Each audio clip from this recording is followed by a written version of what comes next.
With desertification and drought posing significant challenge to the nation's agricultural production and food security, it affects not only the environment, but the livelihoods of millions of people.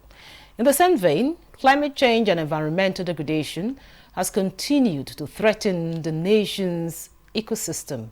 This perhaps necessitated the Federal Ministry of Environment to initiate a comprehensive review of the national policy on drought and desertification in response to the threats of land degradation and escalating impacts of climate change. Well, this will form the basis of our conversation on Nigeria Today. Thanks for joining us. I'm Ikaria Clinton.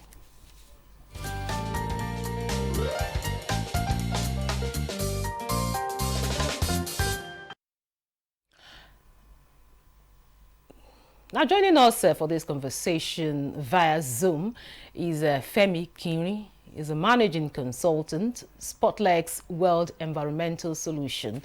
He's also an environmentalist. You're welcome to Nigeria Today. Thank you very much. Thank you for having me. Much ado, Femi, tell us, from your perspective, why is this review of this policy document critical at this moment of Nigeria's ecological history?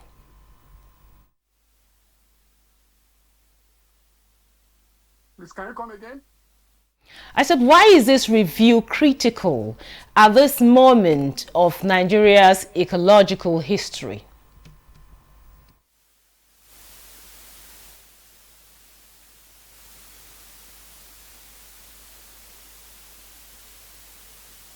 Okay, if I heard you very well, why this review is critical at at a time such as this in Nigerian ecological history.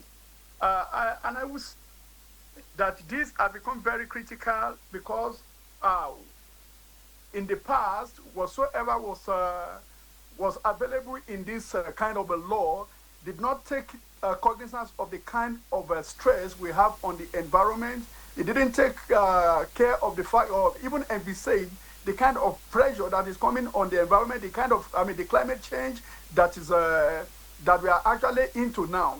It's not part of the focus because we never envisaged that we're going to have this kind of a problems as at the time this law that we're currently using was enacted. So it becomes very necessary that the law is brought up to speed with the realities of with environmental realities. Okay, now, having said that, what evidence, clearly, what are some of the challenges the formal policy has that you think should be addressed as a matter of urgency? Okay, for instance, the former law didn't envisage, like I said, the kind of environmental stress we are actually going through at the moment. The kind of pollution we are going through at the moment, the population explosion. Explosion might be envisaged, but then the stress and the problem that is that comes with it wasn't envisaged. Another thing is that this current law needs to actually have a whole lot of stakeholder engagement, much more than what we have had in the past. Okay, now, tell us, Femi, now, just give us a little bit of a clearer picture of how, the land degradation contributed to biodiversity loss, causing rural poverty and, displacement of community. Oh, very well. Let me first approach it from the area of security, which is affecting everyone. Today you will hear that, there's this attack and there's that attack as a result of nomadic activities. Now, if our the floods that have to be taken into people's farm, into people's land, and into people's area actually had pastures the way they used to have, certainly there's nobody who really wants to suffer. Now, but then this fight for survival, for survival has actually come as a result of the effect of the land degradation. The land don't produce the kind of let me call it the pasture that the flocks, the herds of this nomadic people are actually expecting. And as a result of that, you hear this one, we say, oh, they actually took their cows into my farmland to eat it up, and because I tried to resist them, then they came after me, and so on and so forth.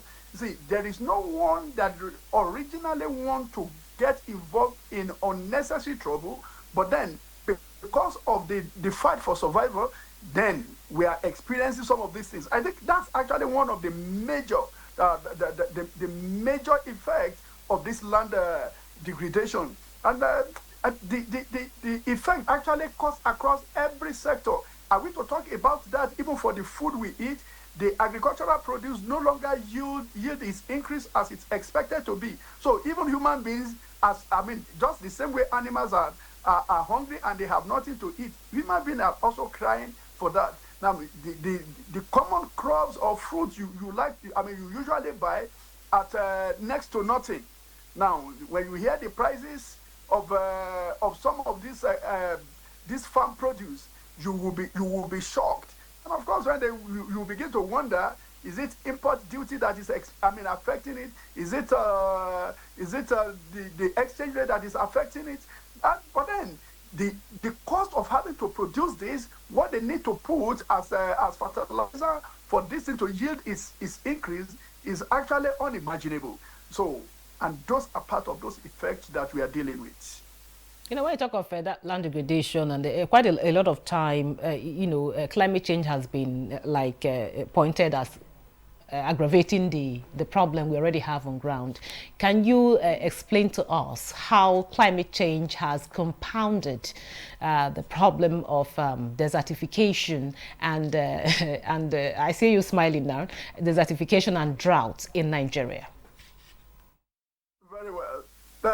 One of the first things that climate change, or one of the, don't let me say the first, but one of the numerous things that climate change had affected, which is quite known to all of us, is our weather and the climate. The pattern of rainfall is no longer the way it used to be.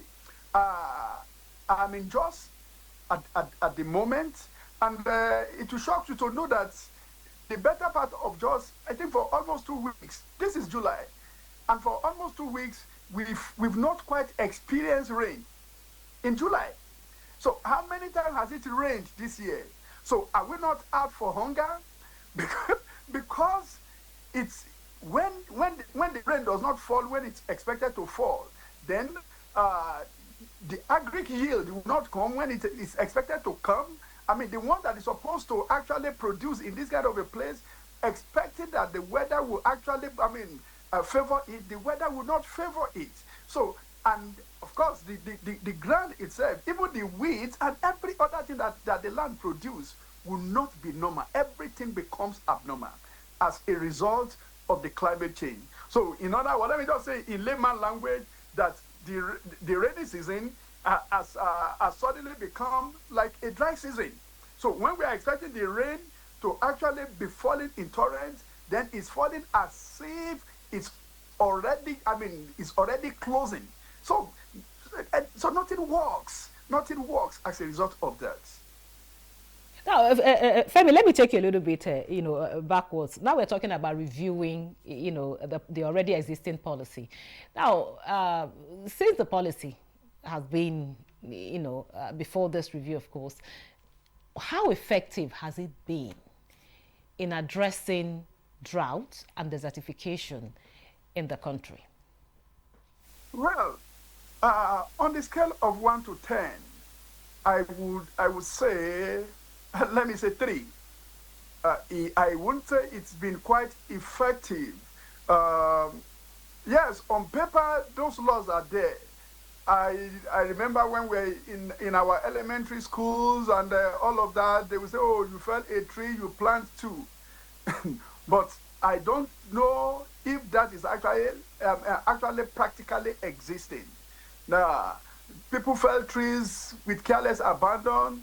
You see areas that trees were actually planted or were existing, and then somebody just say, "Oh, this is where I love to buy because I want to build the house." In fact, in how many of our cities actually have green areas? How many of our cities have green parks anymore? So the law has not been as effective as it ought to be. Take a short break now, and the conversation will continue after the break. Just stay with us. The implementation of the ruling is also dependent on another aspect or another arm of government. Nowhere in the world will allow under digital economy for banks not to be dispensing domestic currency in that economy. What will make this one different? We want to know what they do as occupation. All of these are attributes that are questions have been designed to investigate. In a few days to come, you see that we are all around their own crannies and everywhere in Nigeria, telling people to cooperate. Welcome to Nigeria Today.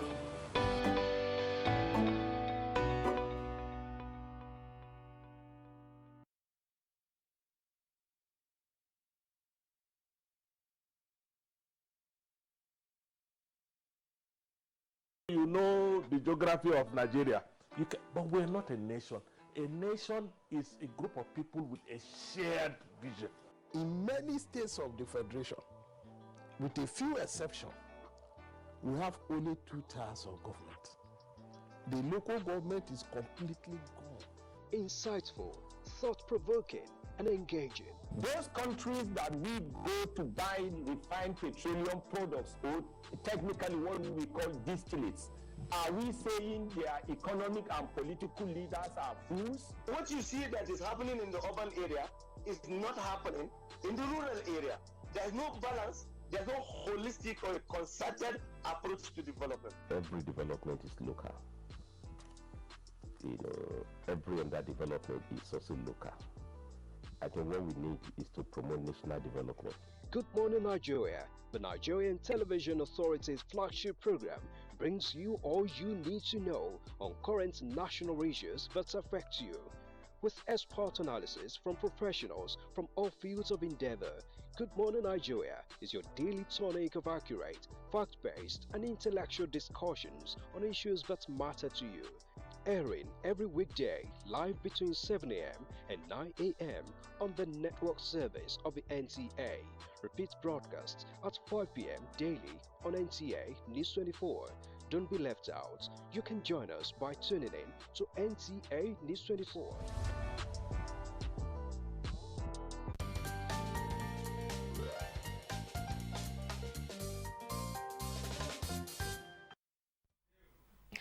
Welcome back. In case you're just joining us, this is still Nigeria Today, and we're looking at the review of national policy on drought and desertification. Of course, I have one gentleman that joined us via Zoom, Femi Kiri, an environmentalist.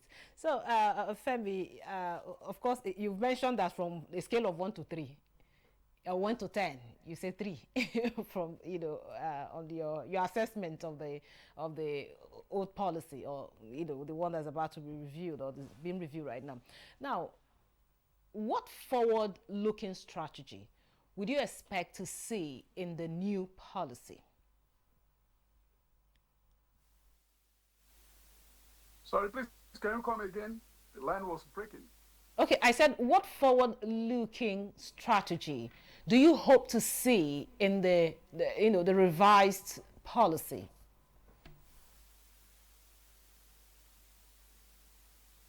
Okay, one of the things I look forward to seeing is integrated land management, the one that will actually take into cognizance what the communities that are actually suffering from this land degradation, that their interests will be factored into it, where, of course, they will not become a victim of what they are not, what they have not created. Where funds will actually be made available, to them to be able to ameliorate the hardship they are passing through as a result of this land degradation. I also want to see in this, of course, the process, of course, is supposed to take cognizance of their participation, though. Then I also want to see that in this, that there is an alignment between the reality and of course what the law is actually saying. But of course, of higher importance is what is the interest of the people that suffer most, because there are people, there are communities that are more heated by this situation than some other situations. So I want to see that being addressed. Mm. Okay. You talked about having the interests of the community that are affected. Now, talk to us. How important is it to have their input, for effective solution of this problem? Because, like you said, they are the people that are suffering this problem. Yes. Yes. What is your question? Okay, I said, how important is it to have their input, in ensuring we come up with an effective solution? Because you just mentioned the communities, people like the farmers, indigenous groups, and all of that. How important do you think it is to have their input in this, new policy? Of course, it's very important. It's one of the most important things. You see, you cannot shave the head behind the owner of the head. It's just like it's not possible for me to say that, oh, I am here where I am, then I ask someone to help me shave my hair in a different location, because they are the people that are worst affected by this. And of course, you must feel their pain, and the only way you can feel their pain is to also allow them to have their say. So they must be involved. They are just not two ways about it. So the most important ingredient of even formulating any policy is stakeholder engagement. If you are not involving the people that are supposed to, that have been affected and who are supposed to carry the vision, then you have not done anything. If you are not involving them, you have not done anything. Femi, you agree with me that we've had a lot of policies, like you said, from the old one, from a scale of 1 to 10, you give them, you say 3. Now, what mechanism do you think should be put in place to ensure that this policy document does not end on the shelf, just like, what we talk about implementation? What mechanism do you think should be in place for a effective implementation? Okay, for effective implementation, number one, even in the place of drafting, stakeholder engagement is an important ingredient of the policy formulation. And so if the stakeholders have not been involved well enough, then it is not too late to start involving them, even as it were. It's not too late. So it's very important that they are involved in the whole process. Then information dissemination, or let me call it awareness, public awareness about these laws is also very important. Let me say this, I was trying to do a survey as regards one of the laws that a state in Nigeria just formulated, and which the implementation started very recently. And I was trying to do a survey, and I asked, at random, from about 20 people, just 20 people randomly selected, whether they were aware of this law, a law that is going to affect them. And it will shock you to know that I can't confidently say that up to 2 people knew that such a law is existing, or such a ban was coming their way. So we need to actually take public awareness as very, very, like the air that we breathe, so that the people become aware of this. And not just being aware of this, but then also knowing why we are doing what we are doing and how it will benefit them. Another thing that I will also say that should also be taken into cognizance is holding both the stick and the carrot. That our laws should not just talk about the penalty to defaulters, but then benefits that comes to those who actually obey the laws. Now, Femi, tell us, are there proven climate adaptation models from other countries that you think Nigeria can adopt? Please come again. I said, are there, proven climate adaptation models that you think Nigeria can really adopt? Yes. You see, in this age and time, there are quite a number of models that can be adopted. Like we usually say, that rather than talking about best practices, we talk about best fits. We rather than pushing global best practices, because what will work in this client, in one client, will not work in another one perfectly. So we cannot just do copy and paste. So there are models, and of course we can also evolve our own models that will really work for us. Now, having talked about the policies and of course what individuals how they can contribute. Now, tell us, how can what simple steps can individuals take to combat land degradation? Because we also have a part to play in all of this. It's not just about the government and the ministries, what they are doing. What can an individual do to combat land degradation?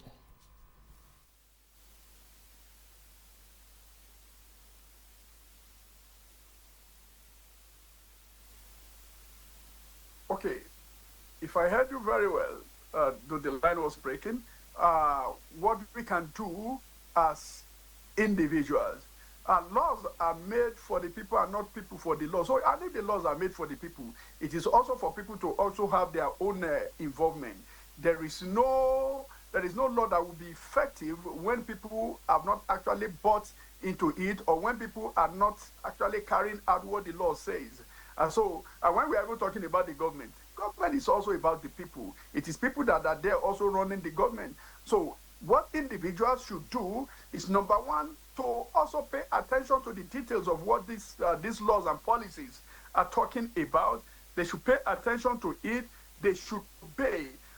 For instance, if the law is not saying, oh, you fell a tree, you plant 10, then please ensure that you do it. Now, everything that will help us, reduce our negative anthropogenic activities, we should ensure that we do it. Now, every one of us should also begin to preach what these laws and the benefits in it is actually talking about. Because the reality is this: when we said, certain things fail, government don't fall sick. It is people that fall sick. So everyone, within the space where this law is operating, to ensure that we talk about it. Don't be silent about it. Don't think that the government is going to do any magic. And if you, when we are talking about this, engaging the stakeholders, they should buy this and they should own the vision. Thank you very much, Femi. Thank you so much.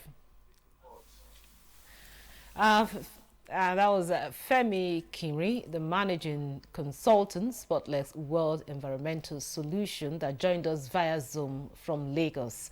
Thank you so much for coming on the program. And thank you for being part of the program. I'm your carrier, Clinton. Goodbye.